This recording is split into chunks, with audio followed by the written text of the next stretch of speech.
from this to this, and from this to this.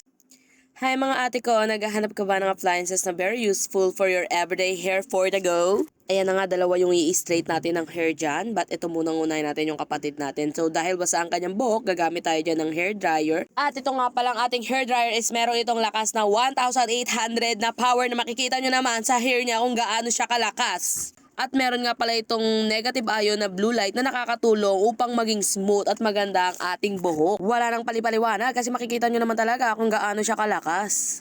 At after ko nga palang mag-blower, gagamit naman tayo ng kanilang wide hair straightener.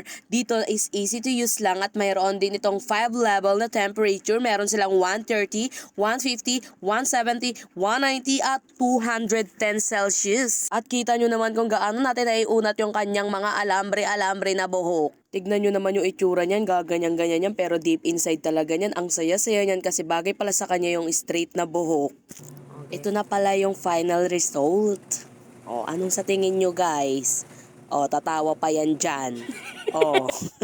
So ito naman tayo sa isa nating kapatid. So ayan, madaling-madali na yan kasi gusto lang niyang magpa-straight ng buhok para mag-picture-picture. Disclaimer lang guys, hindi pala tayo professional sa mga ganyan-ganyan sa buhok, but bumili lang tayo guys para meron tayong magagamit kapag kailangan natin.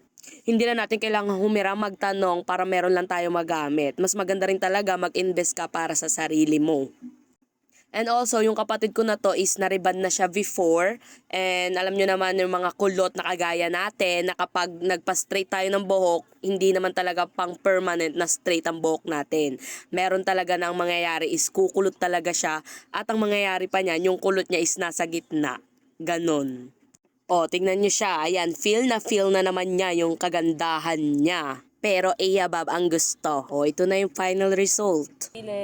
O, ayan, gumamit tayo ng blower and also yung straightener from Hode. Kaya kung gusto nyo guys, alam nyo na. Ano pa?